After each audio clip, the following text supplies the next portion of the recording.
Hello，大家好。想問下喺你想象之中，一個頂尖嘅談判專家應該係一個咩模樣嘅咧？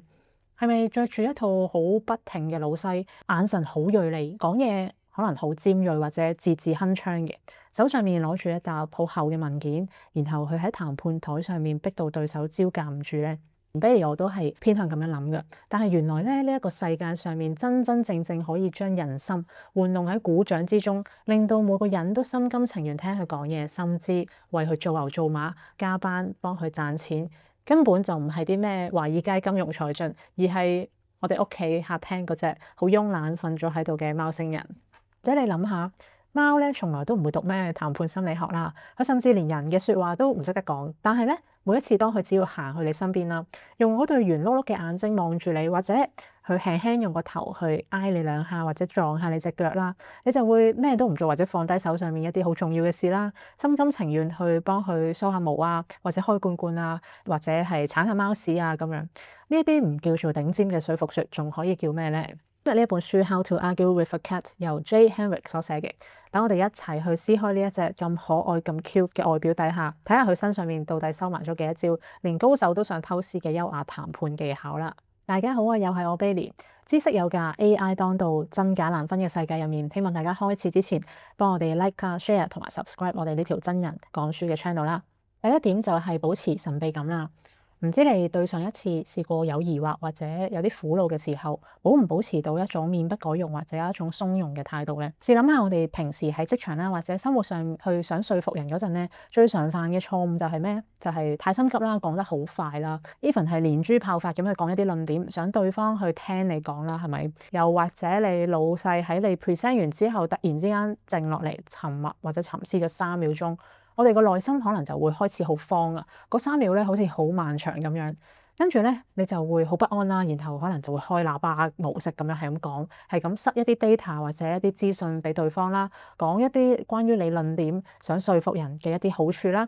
呢一種行為咧喺心理學上面叫做過度補償啦，而喺談判桌上面咧就等於間接去同對方講啊，你好緊張啊，你手上面可能已經冇底牌啦，已經俾埋個底牌你睇啦。但係你幾時曾經有見過一隻貓會因為你唔即刻去俾嘢食或者俾罐罐佢，而好焦慮咁樣去係咁圍住你轉啦，係咁叫你啦，係咁同你辯駁啊？絕對唔會啦！貓嘅策略咧，永遠都係得一個嘅啫，就係保持高冷啦，去製造佢嘅神秘感。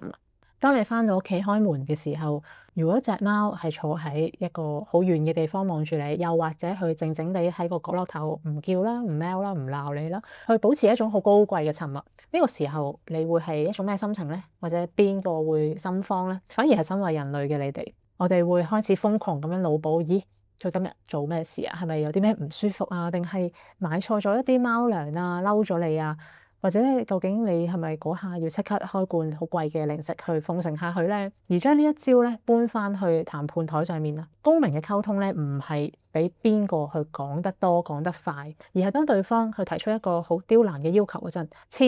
千祈唔好急住去長篇大論去解釋、去補充，一輪嘴咁樣去延伸。試下學下隻貓咁樣，微微一笑啦，保持3秒鐘嘅沉默。因為喺談判心理學入面咧，停頓啦或者係沉默咧係一個好強大嘅武器，而你係可以好簡單咁樣做得到嘅。當你去保持鬆容或者唔好自亂陣腳嘅時候咧，反而對方個心或者對方嗰個態度就會有少少搖擺啦。佢哋會自己開始去靜落嚟諗下你講嘅係咩啦，係咩意思啦，或者佢會自己估下佢係咪仲有其他大客咧？究竟我開呢個價俾佢，究竟係咪低得滯咧？反而你嘅沉默係會俾到呢一種感覺佢，所以個重點就係學識控制個節奏，將嗰一種焦慮啦或者沉思嘅空間留翻俾對方，咁你就贏咗第一步啦。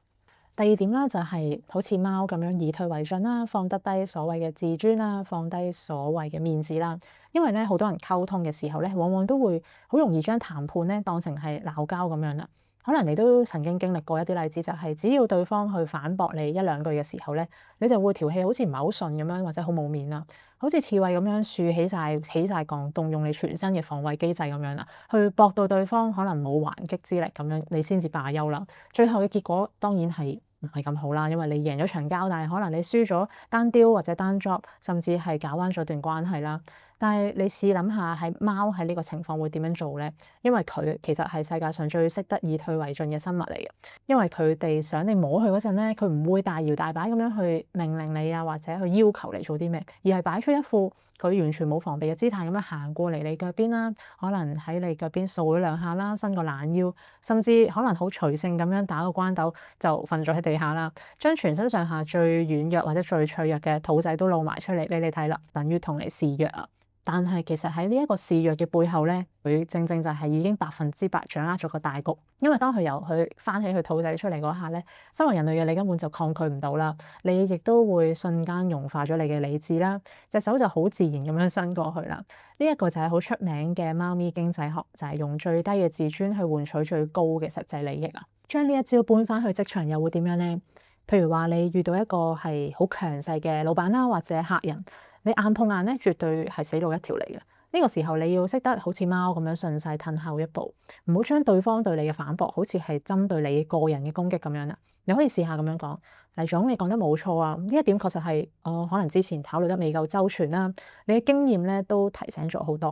而呢一句説話咧就係你喺談判桌上面嘅翻肚仔嘅姿態，因為當你主動放低姿態嘅時候咧，對方嘅防衛心同埋勝負欲咧就會即時跌咗落嚟。亦都滿足咗佢嘅勝負欲啦，因為當佢哋冇咗敵意啦，你之後落嚟提出嘅真正訴求，反而佢哋聽得更加入耳。所以前邊頭先講黎生嗰段説話咧，可能對你嚟講唔係重點嚟㗎，重點係之後嗰一步點樣令到對方聽得更加入耳。記住就係喺談判台上面咧，面子呢一樣嘢係一文不值㗎，因為當你攞到想要嘅 result 咧，先係唯一嘅真理嚟㗎。第三點啦，亦都係最高嘅引導手法啦，就係要令到對方係覺得係自己贏咗。因為個核心意思就係你如果要去做到咬人啊，或者去反噬人啊，去對抗呢一啲手法咧，係下下策嚟嘅。因為你冇俾對方去諗通咗呢一點。呢一本書入面咧，有個觀點令到我思考咗一段時間嘅，就係入面提到咧，貓貓從來都唔會去夾硬要求或者逼你去做任何嘢，而佢只係好自然咁樣去操控咗你嘅當時嘅環境啦，或者係決定。咩意思咧？舉個例子就係，譬如你屋企隻貓啦，想你幫佢開咗廚房嗰道門喎，咁佢嗰下會點做咧？佢唔會走過嚟跑過嚟咬你隻腳啊，或者可能係咁喵，係咁鬧你，係咁夾硬拖你過去啦。佢會行去門邊啦，然後斯斯然咁樣擰轉頭，用一種好似我知道呢一道門後面有啲咩秘密，不過你應該唔知嘅眼神去望住你，又或者佢坐咗喺門嘅附近，好輕力咁樣用佢隻爪找咗一下嗰道門罅，呢個時候咧，作為人類嘅你啦，好奇心就會完全成功俾佢勾起咗。你會自己行起身過去幫佢開門啦，甚至可能你呢個時候心入面會諗，唉，睇下仲要係我主動幫你開門，個主導權係喺你度。但實際上其實你就係跌入咗喺隻貓一早幫你設計咗嘅劇本入面。而正正呢一點，呢一個就係我哋說服嘅最高境界，因為最高段嘅說服啦，就係要令對方以為個 decision 自己去決定。當我哋去試圖說服人嘅時候咧，如果你直接同老闆講啦，你應該揀 Plan A 啦，老闆嘅直覺通常都好抗拒，或者佢聽落去就係你點去做嘢，因為冇人中意俾人指手畫腳嘅。正確嘅貓仔引導法啦，應該就係你將 Plan A 啦同 Plan B 嘅 good side bad side 寫得清清楚楚，事前啊講緊擺喺佢面前，而且好精準咁樣將 Plan A 嘅優勢啦綁埋你老闆今年最睇重嘅 KPI 一齊，然後你問佢話，老闆 Plan A 嘅 long term return 係高啲嘅，但係前期需要花多少少心機喎。但係 Plan B 咧就係好穩陣嘅，但係可能拉唔開同你對手嘅距離。以你嘅經驗同埋遠見啦，你覺得我哋而家應該行邊個 plan 先啱啊？咁呢個時候老闆可能就會一嘢決定，咁梗係 Plan A 啦。咁呢個情況就可以 apply 得到，佢其實唔係俾你說服嘅，佢係俾你自己做出嚟嗰種好似好英明嘅決策說服嘅。當你將個掌控權咧雙手奉上啦，然後佢賺咗面子又賺咗成就感，咁你就好成功咁樣攞到你一開始就 prefer 嘅 Plan A 啦。咁呢個完全係一個 double win 嘅情況。最後想帶出一點啦，就係好似貓咁樣咁優雅咁樣去活着，亦都好鬆容咁樣去贏每一個局面啦。就係想講翻談判同埋溝通咧，從來都唔係一場好似腥風血雨去比邊個夠大聲，邊個夠氣勢，邊個內容夠多嘅一個摔角比賽嚟。如果將溝通咧演變成一場你死我活嘅爭鬥咁樣啦，咁無論最後邊邊贏都好啦，你都可以想像到兩邊都滿身傷痕啦，好似陷入咗泥漿摔角咁樣嘅僵局入面。咁貓星人啦，喺呢本書或者喺真實情況啊，其實教我哋呢一種優雅嘅說服技巧咧，核心本質其實就係4個字，就係從容不迫啊。佢教我哋喺面對任何壓力嘅時候啦，好似貓咁樣保持沉住氣啦，或者神秘感啦。喺面對一啲衝突嘅時候咧，要學識好似貓咁樣以退為進啦，或者放低一啲無謂嘅自尊啊、面子啊等等啦。